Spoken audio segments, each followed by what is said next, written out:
मूलम गुरु कृपा। अनंत उपकारी पूज्य वरों के चरण कमल में कोटिशा वंदन। अनंत उपकारी जन जन के आस्था केंद्र आचार्य सम्राट गुरुदेव पूज्य श्री अनंत ऋषि जी महाराज साहब के पावन स्मृति में शतशः अभिवादन। वर्तमान आचार्य डॉक्टर शिवमुनि जी महाराज साहब, युवाचार्य पूज्य महेंद्र ऋषि जी महाराज साहब, प्रवर्तक पूज्य श्री कुंदन ऋषि जी महाराज साहब के चरण कमल में कोटिशा वंदन। तपस्वी रत्न पूज्य किशन मुनि जी महाराज साहब, श्रुत स्थविरा प्रखर व्याख्याता गुरुणी मैया डॉक्टर पूज्य धर्मशिला जी महासती जी के पावन स्मृति में शतशः अभिवादन। उपस्थित धर्मप्रेमी भाइयों, करुणामूर्ति माताओं तथा बहनों, हमारे जीवन में ऐसे कार्य होने चाहिए कि हम हंसे, सबको हंसाए, हम हंसे, सबको हंसाए, परंतु हंसी पात्र जीवन ना बनाए। समझ गए बात को? कोई हमारी हंसी करे, कोई हमारे ऊपर ताने मारे या ऐसा कहे कि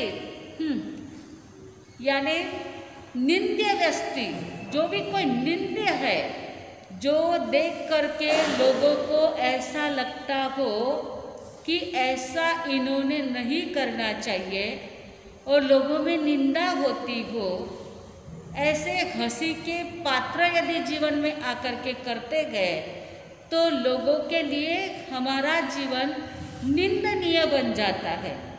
वो बात अलग है कि लोग हमारी निंदा करें तो हमारे कर्म कट जाते हैं, परंतु हम यदि निंदनीय काम करेंगे और लोग हमारी निंदा करें ऐसा सोचेंगे तो ये तो कर्म कटने के बजाय और दुप्पट बढ़ जाएंगे।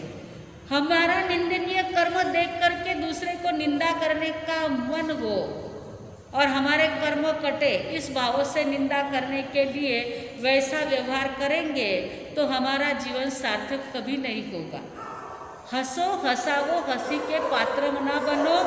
इसी विषय को लेकर मार्गानुसारी का ये जो 12वां गुण आ रहा है वह है निंद्य प्रवृत्ति का त्याग करना।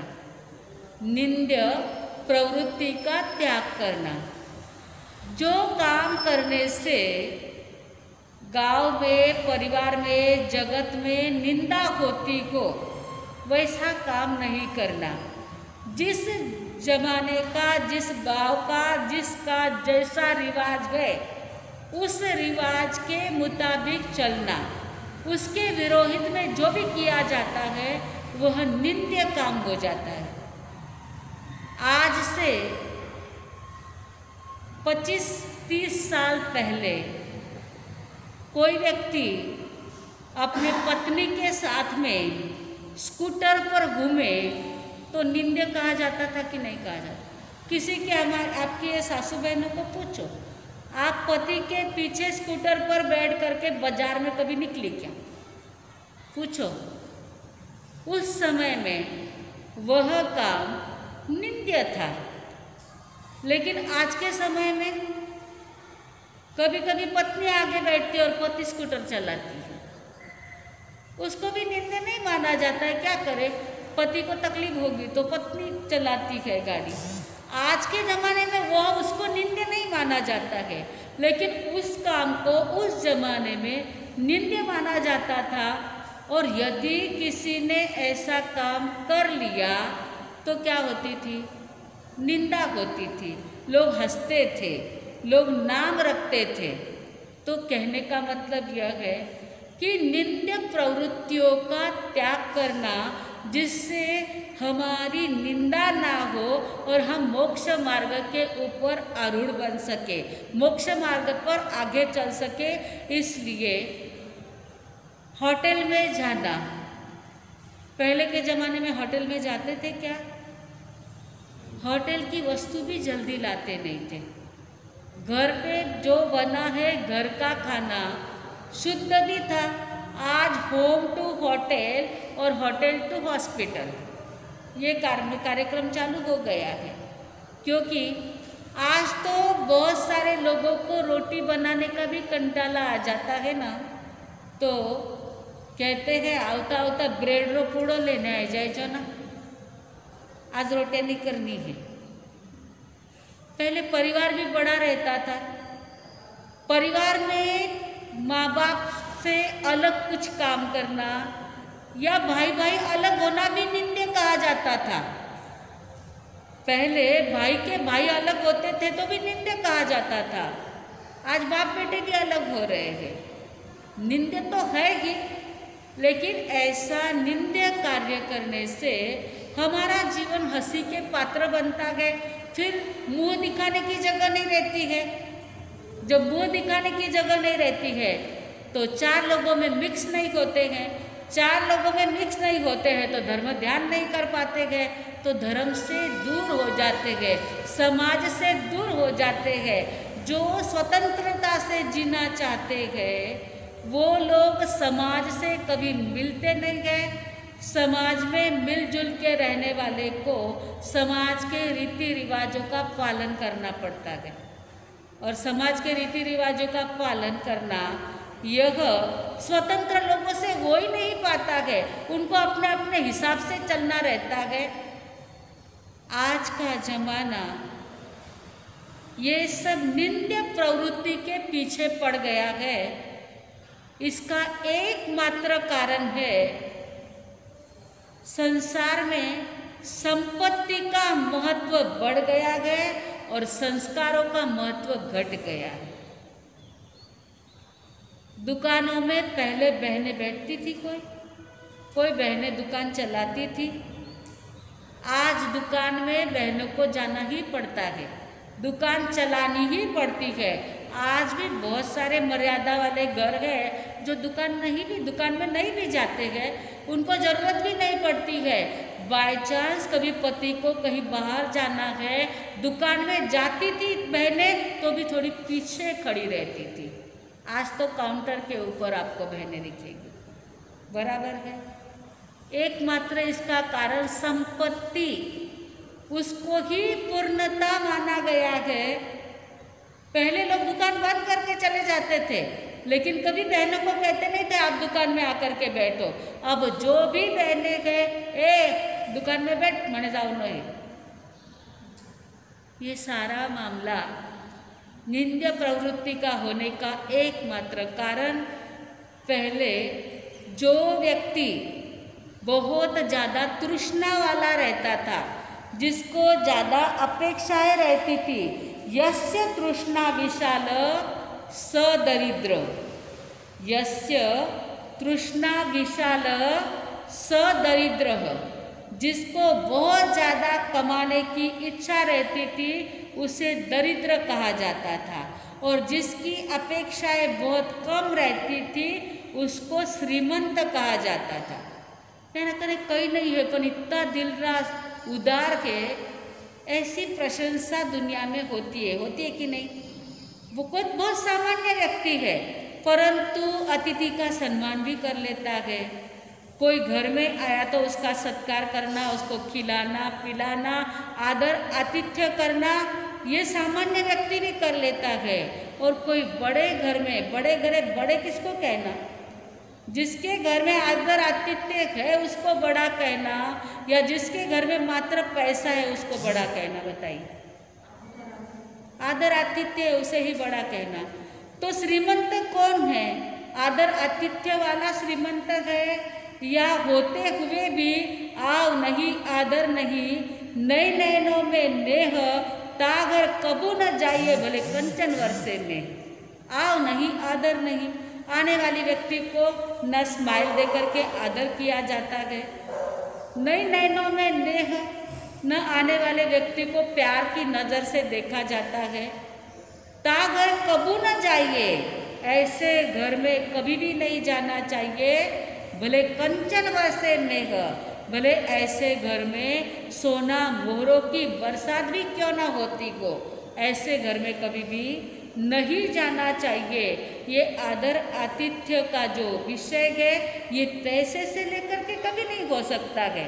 आपके पास में कुछ भी नहीं है, लेकिन खाली मुख के ऊपर स्माइल है। पुण्य श्रावक के पास क्या था? पुण्य श्रावक के पास कुछ था वो भी उसने नहीं रखा। खाली रोज के 12 आने कमाना और उसमें आदर आतिथ्य भी करना, साधु संतों की सेवा भी करना, स्वयं एक दिन खाना और एक दिन नहीं खाना, ये सारी प्रवृत्तियां पुण्य भी करता था। उसी नगर में रहने वाला मम्मन सेठ जो था, उसके घर में अब्जों की संपत्ति थी, परंतु आदर था। आने वाले को भोजन कराता था, जो खुद भी नहीं खाता था तो वो दूसरे को क्या खिलाएगा। खुद भी चोले खाता था, सूखे चोले, उबाले हुए चोले, और रास्ते पे पड़ी हुई सब्जियां ला करके वो खाता था। और संपत्ति कितनी? अब्जों की।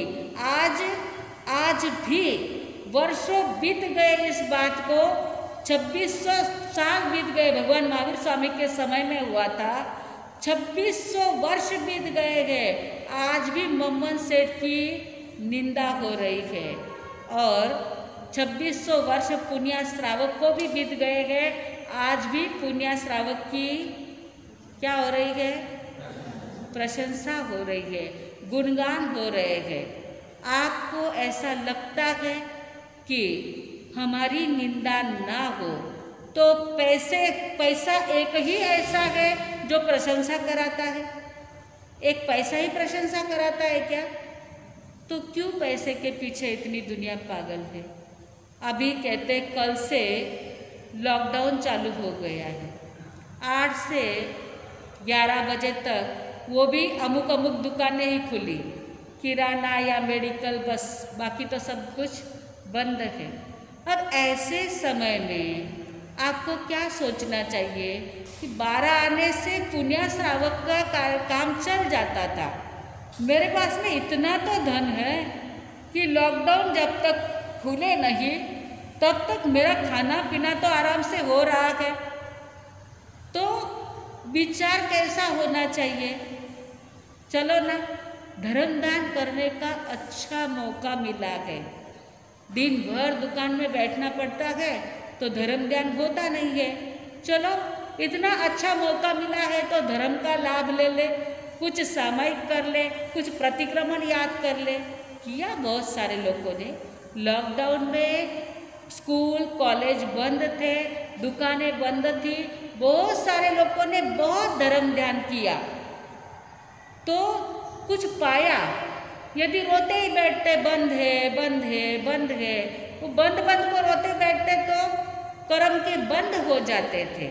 लेकिन बंद है और अच्छा मौका मिल गया तो यदि धर्म ध्यान करते तो कर्म के बंध भी टूट जाते। कर्म बंधन तोड़ने के लिए मौका मिलना चाहिए। जब मौका मिला है तो उसका लाभ लेने में कोई प्रॉब्लम तो है ही नहीं। तो कहने का मतलब इतना ही है। तो ऐसे निंद्य प्रवृत्ति का त्याग करना चाहिए। बड़प्पन का मापदंड आपके घर में कितना बड़ा फ्रिज है, कितने बड़ा डाइनिंग टेबल है, टीवी कौन सा है, आपके थिएटर तो घर में नहीं बना है ना, ये इसके ऊपर आपके सद्गुणों का मापदंड हो सकता है क्या? घर में पहले लोग टीवी लाते भी नहीं थे। जिसके घर में संस्कार है ना, वो लोग जल्दी घर में टीवी लाते नहीं थे। पहले पिक्चर में जाने से लोग छुप छुप के जाते थे कि नहीं, छुप छुप के। और आज 4 जन को फोन करते, चलो चलो। अब छुपना तो कहाँ रहा। घर घर में पिक्चर जाने की जरूरत नहीं, हाथ हाथ में पिक्चर आ गए हैं। घर घर में नहीं, हाथ हाथ में। और जो निंद्य ऐसे अश्लील चित्र जो देख करके आंखें नम हो जाती है, ऐसे चित्र अपने माता पिता सास ससुर के सामने देखते हुए भी शर्म नहीं आती है लोगों को। तो ये सारे काम निंद्य है या नहीं है? तो मार्गानुसारी का गुण यही कहता है कि यदि जो वस्तु देख करके आपकी आंखें झुक जाती हो, ऐसे निंद्य चीजों को देखना ही क्यों? ऐसा देखना ही बंद कर देना चाहिए और अपने बच्चों को भी वैसे संस्कार देना चाहिए। हमें याद है हमारे ज़माने में तो आज से 45 साल पूर्व यानी 40-42 साल पूर्व ये लाली लिपस्टिक इतना कोई प्रश्न नहीं था। खाली पाउडर भी लगाते थे ना, और पिताजी के चप्पल का आवाज़ हो गया ना कि सीढ़ी चढ़ रहे हैं तो फटाफट आईने के पास से दूर भाग जाते थे। और यदि उन्होंने देख लिया, हाँ राख फांसो कई कारा गोरा होणार नहीं, कितनी राख फांसी तरी। एक भय था। आज संतान पिता से या माता से कितने घबराते बताइए। माँ बाप को घबरा देते हैं बच्चे, लेकिन आज बच्चों को, क्योंकि वो संस्कार ही रहे नहीं गए, ऐसे निंदे प्रवृत्ति करने में जो पहले भय था, ऐसा भय किसी को रहा ही नहीं है। बिंदास, भले वो माता हो, पिता हो, दादा हो, दादी हो या कोई बाहर का आया हुआ मेहमान हो, जैसा रहना है वैसा रहना। हमारे ज़माने में बेल बॉटम का ज़माना था। उस समय में बहुत सारी लड़कियां बेल बॉटम पहनती थी। हमारी कभी हिम्मत नहीं चली हमारे पिताजी के सामने कभी हम बेल बॉटम पहने। कभी बहन ने लाया भी ना तो कहीं दूसरे गांव गए होंगे तो वहाँ भी पहनने 10 वक्त संकोच होता था। हमारे पिताजी इतने स्ट्रिक्ट थे, बाजू की लड़कियों ने पहना ना कि थारो पण घोड़ा माते सांभेड़ो काढ़नो पड़ी लागे। भाई के शादी में उसने सांभेड़ा के अंदर बेल बॉटम पहना तो क्या थारो भी सांभेड़ो काढ़नो पड़ी लागे। नहीं मामा जी ब्याह है म्हणून पहरियो। मामा से, पड़ोसी से भी लोग डरते थे। आज पड़ोसी क्या, घर वाले क्या, बड़े क्या, कोई भी निंदा प्रवृत्ति करने में किसी को डर नहीं लग रहा है। सब कुछ प्राप्त हो जाएगा, लेकिन इन सारी प्रवृत्तियों से जो सुख चाहिए वो सुख कभी भी प्राप्त नहीं होगा। सुख तो शर्म में है, सुख लज्जा में है, सुख मर्यादा में है। जितना मर्यादा में जीवन रहेगा उससे सुख प्राप्त होगा। संपत्ति को प्राप्त करने के लिए आज निंदनीय व्यापार भी चलने लग गए हैं। और जब पेपर में ऐसा आता है कि ऐसे जैन व्यक्ति ने कत्ल खाने में काम किया, जैनों का सिर झुकता है कि नहीं झुकता है बताओ? ऐसा सुना है आपने? ऐसी बातमी आई थी, कभी सुनी है आपने? बहुत वर्षों पूर्व आई थी। हैदराबाद में एक जैन जिसने कत्ल खाना खोला होगा या उसका कुछ किया होगा, लेकिन इतना निंदनीय कार्य हुआ था कि सभी जैनों को नीचे देखना पड़ा था। ऐसे कार्यों में प्रत्यक्ष रूप से तो आप नहीं पहुंचते हैं, लेकिन परोक्ष रूप से भी नहीं पहुंचना। इसके लिए जो हिंसक वस्तु है, जैसे आपकी पर्स है, चप्पल है, ये चमड़े की कभी भी नहीं खरीदना। रेशम के वस्त्र कभी नहीं पहनना। जिस वस्तु से हिंसा होती हो ऐसे हिंसक वस्तुओं का त्याग करना, तो निंद्य प्रवृत्तियों का त्याग ऑटोमेटिक हो जाएगा। तो हमारे जीवन में आज के ज़माने में जिस वस्तु को निंद्य कहा जाता है उसका त्याग करना। जो बड़े बुजुर्ग हैं उनको देख करके जी घबराता है। आज के लोग जैसे वातावरण, बिस्सी में जाना, पार्टियों में जाना, रात को भाइयों के जो भाई लोग होते हैं उनके साथ में ठट्टा मश्करी करना, ये सारी निंद्य प्रवृत्तियाँ होती है। हाँ, धर्म करने के लिए आने का बोल दिया ना, तो धर्म करने के लिए आने के लिए 5-7 जन मिलेंगे मुश्किल से। लेकिन यहाँ पर यदि एक बार पार्टी यदि रख दी स्थानक में और वहाँ पर नाच गान डांस यदि रख दिया तो कितना स्थानक भर जाएगा? उतना ग्राउंड पूरा भरेगा कि नहीं भरेगा बताइए? भरेगा ना। तो फिर धर्म की बात क्यों नहीं अच्छी लगती है? ये सारी नाच गान की बातें हमें अच्छी लगती है, परंतु जो हमारे आत्मा को शुद्ध बनाने वाली चीज़ें है, उन शुद्धि के लिए हमारा पुरुषार्थ कितना है, और जो वस्तु नहीं करनी चाहिए उसके लिए हमारा पुरुषार्थ कितना है, उस पुरुषार्थ को आगे बढ़ाना होगा। निंद्य प्रवृत्तियों का त्याग करना होगा। हम कौन सा व्यापार कर रहे हैं जिसमें महाआरंभ महासमारंभ हो रहा है? क्या कोई जैनों की दारू की दुकान तो नहीं है ना? दारू का व्यापार, विषैली वस्तु का व्यापार, विषैली वस्तु का व्यापार कोई जैन नहीं कर सकता है। जैसे खटमल की मारने की दवा है, आजकल तो खटमल ही नहीं है, लेकिन फवारा मारना जिससे असंख्य अनंत जीवों की हिंसा होती हो, ऐसा कार्य निंद्य कार्य कहा जाता है। 7वां उपभोग परिभोग परिमाण व्रत है ना, उसके आगे क्या है? 15 कर्मादान है। ये 15 कर्मादान के जितने भी कार्य हैं ये सारे निंद्य कार्य कहे जाते हैं। अंगार इंगाल कम्मे वनक कम्मे, झाड़ी को तोड़ना, जलाना, गाड़ी गाड़े भाड़े से देना, गाय भैंस को दौड़ाना, ये रेस लगाना, घोड़े की रेस लगाना, ये सारे निंद्य कार्य हैं। जब रेस लगाई जाती है, घोड़ा आपका है और घोड़े के ऊपर रेस करने वाला दूसरा है, जान मुट्ठी में है, पंचेंद्रिय जीव की हिंसा का पाप लगता है। तो ऐसे सारे निंद्य काम उसका त्याग करना चाहिए। असही जन पोषणीया तक, आज असती जन का पोषण भी यदि करते हो, हमने बहुत बार सुना है ऐसी होटलें भी है जिस होटल में एल्बम रखा जाता है और उस एल्बम में लड़कियों के फोटो रखे जाते हैं। उस होटल में जो जाता है उसको पूछा जाता है इसमें से कौन सी लड़की को आपके लिए बुलाई है, और वो लड़कियां भी, हमने तो इतने तक सुना है, कोई अच्छे घराने की लड़कियां भी पैसे के लिए ऐसे निंद्य कार्य कर रही है।